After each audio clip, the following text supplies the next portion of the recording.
Friends, நான் ரம்யா பேசுகிறேன். இன்றைக்கி நம்ம சமையலில் காரக்குடி கருவேப்பிலை குழம்பு செய்ய போகிறோம். அதுக்கு ஃபஸ்ட்டு 2 கைப்பிடி கருவேப்பிலை எடுத்து நல்லா வறுத்து அடைச்சி வச்சுருக்கேன். அதுக்கப்புறமேட்டுக்கு ஒரு 4 மீடியம் சைஸ் தக்காளி எடுத்து பேஸ்ட் பண்ணி வச்சுருக்கேன். அதுக்கப்புறம் கொஞ்சம் கருவேப்பிலை தாளிக்கிறதுக்கு கொஞ்சம் பூண்டு 10-15 பல் பூண்டு, அதுக்கப்புறம் சின்ன வெங்காயம் கொஞ்சம் கட் பண்ணி வச்சுருக்கேன். அப்புறம் கொஞ்சம் புளி ஊற வச்சுருக்கேன். வாங்க எப்படி செய்கிறதுன்னு பார்க்கலாம். கடாயில் 2 ஸ்பூன் நல்லா எண்ணெய் விட்டுக்குங்க. எண்ணெய் விட்டுட்டு அதில் கடுகு, உளுந்து, வெந்தயம், சீரகம், கொஞ்சம் மிளகு, காஞ்ச மிளகாய் இதை போட்டு நல்லா தாளிக்க விடுங்க.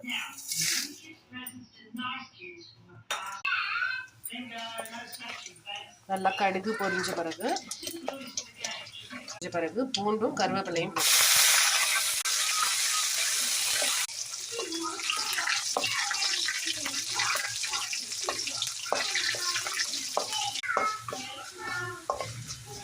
இது நல்லா ஃப்ரை ஆன பிறகு அடுத்து நம்ம எடுத்து வச்சிருக்க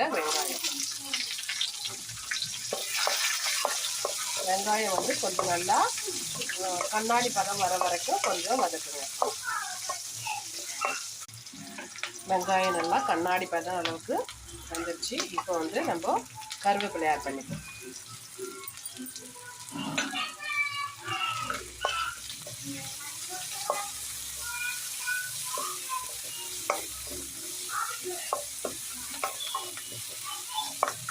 கொஞ்சம் நல்லா வதங்கின பிறகு நம்ம எடுத்து வச்சிருக்க தக்காளி பேஸ்ட்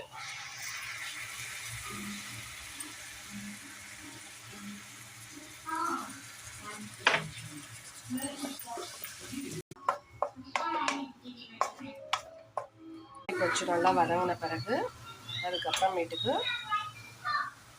கொஞ்சம் மஞ்சத்தூள், மிளகாய்த்தூள், அப்புறம் மல்லித்தூள் அதை போட்டுருவோம்.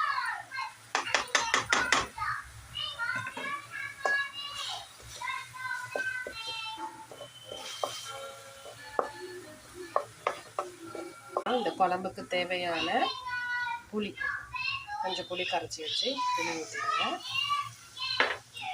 அதுக்கப்புறம் இந்த குழம்புக்கு தேவையான உப்பு. இந்த சமயத்தில் எது புளிப்பு, உப்பு எல்லாம் கரெக்டாக இருக்கான்னு பார்த்துக்குங்க. நானே இது டேஸ்ட் பார்த்தேன் ஃப்ரெண்ட்ஸ், அவ்வளோ டேஸ்ட்டாக இருக்குது. கண்டிப்பாக இது ஒரு டைம் நீங்கள் ட்ரை பண்ணி பாருங்கள். இதுதான் ஃபஸ்ட்டு டைம் வைக்கிறது. அவ்வளோ சூப்பராக இருக்குது. இந்த கருவேப்பிலை காரக்குடி குழம்பு சூப்பராக இருக்குது. நீங்கள் கண்டிப்பாக ட்ரை பண்ணிவிட்டு எனக்கு கமெண்ட்ஸில் சொல்லுங்கள். பாருங்கள் ஃப்ரெண்ட்ஸ், சூப்பராக ரெடி ஆகிடுச்சு. அதே மாதிரி நீங்கள் ட்ரை பண்ணிவிட்டு சொல்லுங்கள். கண்டிப்பாக ஆனால் ட்ரை பண்ணுங்கள்.